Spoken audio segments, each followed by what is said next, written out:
so that you can put yourself out in the marketplace and not only be better, whether it's smarter or more responsible, maybe fiscally, maybe mentally, maybe family-wise, but if you're adding value to yourself, you're opening yourself up to more opportunity. The fact that you guys are here, you're taking that step towards that giant leap. And so I want to talk about a couple of different things here tonight, and I definitely want to stay within my time frame. I know that we're coming close, and I'm glad that the time that was taken by some amazing presenters here tonight. So what I do want to talk about a couple of things. And number one, I'm happy that I'm going to probably make friends and stay friends with a lot more of you guys here, because I'm not looking to hire. I don't hire personally, and so I'm not looking to fire or not accept you guys into my company. So that's a good thing right at the top.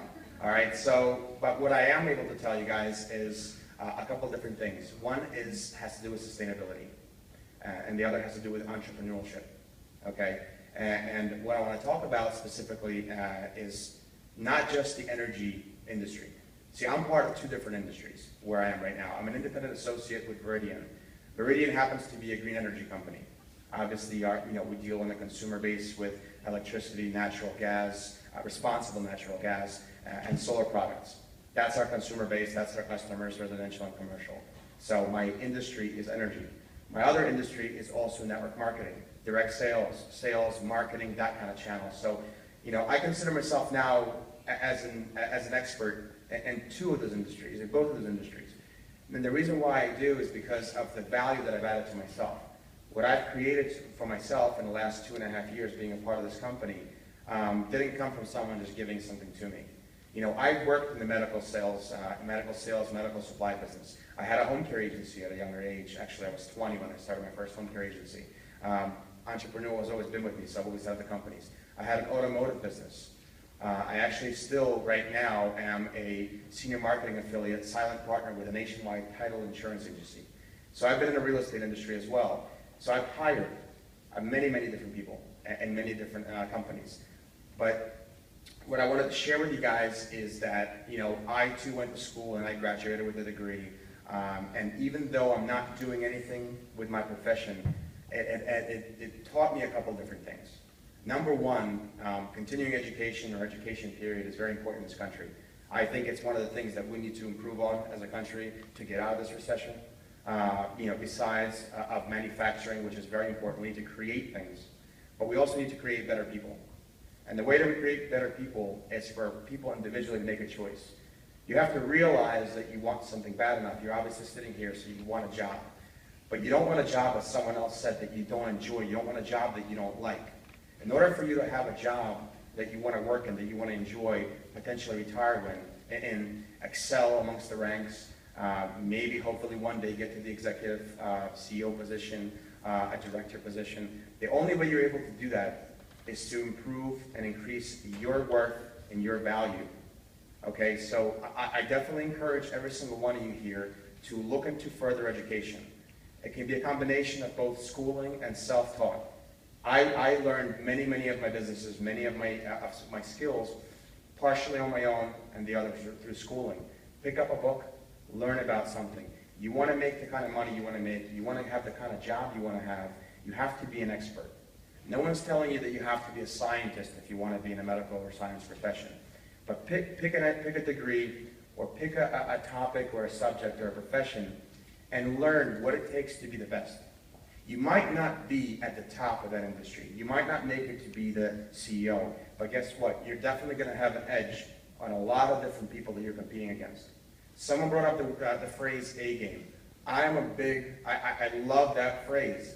Why? Because when I'm in my business and I'm looking for other entrepreneurial associates or people that I want to bring into my business, I actually call it an A list. I'm looking for A-type people. You don't have to have A-type personality, but you have to be the best in everything and anything that you want. When you go to an interview, when you go to meet with an employer, the most important thing I can tell you and leave you with is be present. Be there. When you walk through that door, imagine yourself already having that job. Because if you don't, the employer will sense that. I, as a business owner, as an entrepreneur, when I'm talking to a prospect, when I'm prospecting somebody, and I want to decide if I want to be in business with that person as in a partnership, okay, that partnership, as you have with an employer and I have in my business, is a marriage of sorts. The person that's looking to hire you wants to know, can they have a relationship with you? Can they trust you? Do they believe in everything that you're saying, everything you're bringing to the table? It's important. So make sure when you get to that table, when you go into that room, all right, have that smile, posture properly. More importantly, understand your why. Why are you in that room? We all understand needs, we all understand wants. I mean, everybody wants a job. Everybody needs money. That's understandable. But why are you walking through those doors? There's got to be something that's inside of you that's making you want to do that. For me personally, it's family. I have 2 little kids. I have a wife that I want to bring home part-time.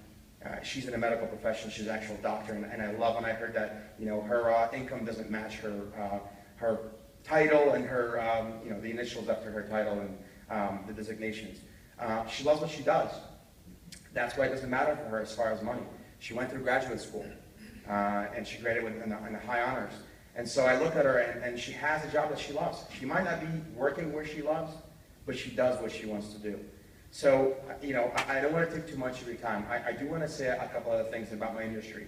I'm in the energy industry.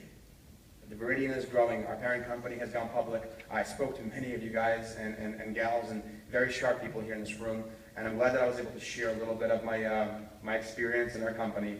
You know, where we're going, where we're growing, is by leaps and bounds. Our company, Veridian, started in 2009 as a $2 million startup.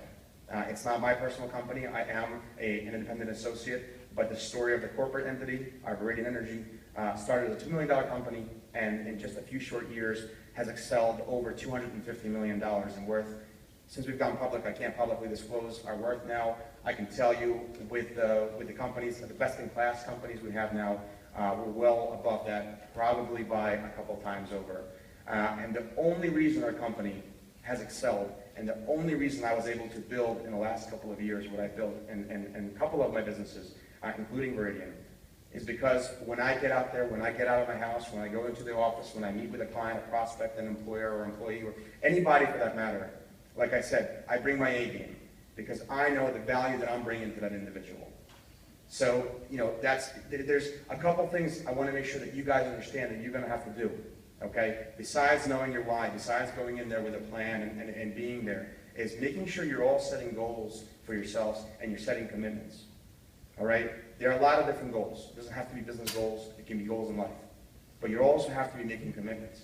If you're willing to achieve something, make sure that you're willing to do the work that it takes to get there, all right? There's a lot of employers in the room. There are a lot of employees out there. Don't let the economy that you're watching on the news deceive you. I stopped watching the news. Not that I don't want to know. If there's anything bad, I'll find out about it on Facebook. All right? It's not that, you know. But I watch it because I'm tired of watching some negative things. You know, I look for positivity. I talk to positive people. Okay? You're all in this room, again, because you want something greater, you want something better. Go out there and get it. You deserve it. It's there for you. Don't let anybody tell you that the job that you wanted is no longer available. Go to the next one. Okay? Like I said, it might not be the job that you love, but if you love what you're doing, it doesn't matter where you are. Eventually, you'll end up where you want to be. So